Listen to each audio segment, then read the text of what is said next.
I think silent comedies, more than any other comedy, are guy comedies. Because if there's anything guys find unnecessary in movie, it's dialogue.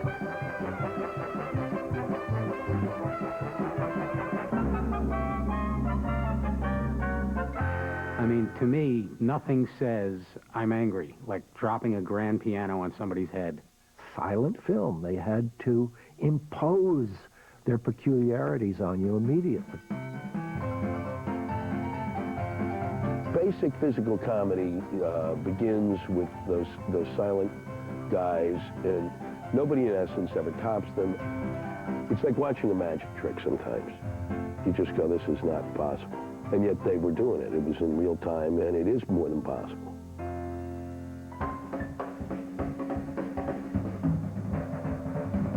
Keaton was probably the most physical of the physical comics, and he did all his own stunts and, you know, broke all his own bones.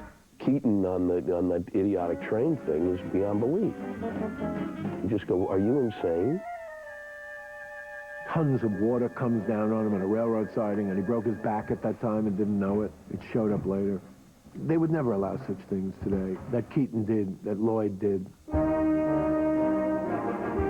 There was something interesting and slightly different about Harold Lloyd. He was the first major comedian who represented the middle class.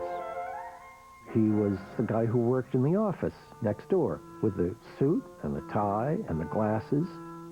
He was the nerd you went to school with and made fun of and got in all sorts of trouble.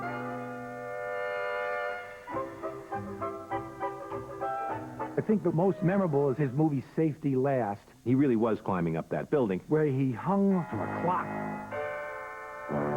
When you see it today, you say, oh my God. Which to me, you know, at that point, you know, it's get another job. As you look at that, it looks like he's 20 floors up. In truth, the inside story is he really wasn't way up there. Okay, it was only 12 feet off the ground instead of 200, but still, it was a genuine risk that he was taking for that laugh. He, in preparation for some stunt in one of the movies, a little pretend bomb actually exploded, and he lost 2 fingers, including one of his thumbs, so that he wore a prosthetic glove, which made these stunts even more difficult. Anybody else climbing up the side of that building, we would have been terrified. With Harold Lloyd, we knew the closer he came to killing himself, the funnier it was going to be.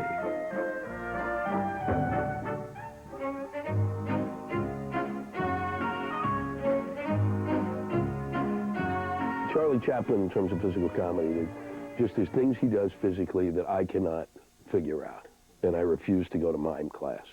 What a perfectionist he was, unbelievable. He liked things to be rehearsed and planned, and he had total control. I think that Chaplin put his little man in trouble in 1,000 ways, and as he became more sophisticated a storyteller, he found different definitions for trouble. A lot of Chaplin's comedy is all about anarchy, the hell with authority. That thread goes throughout most comics and film for the, you know, from there on in. And his was kind of a sadistic humor. There was a lot of kicking people in the pants and knocking them down so people could identify he was always being abused, but he'd kick back every once in a while. I hate to think that there will be new audiences who will miss what these guys did 70, 80 years ago. These people were inventive in more ways than one. Not only were they funny, but they were in an endeavor which was brand new and for which they had few pathfinding examples.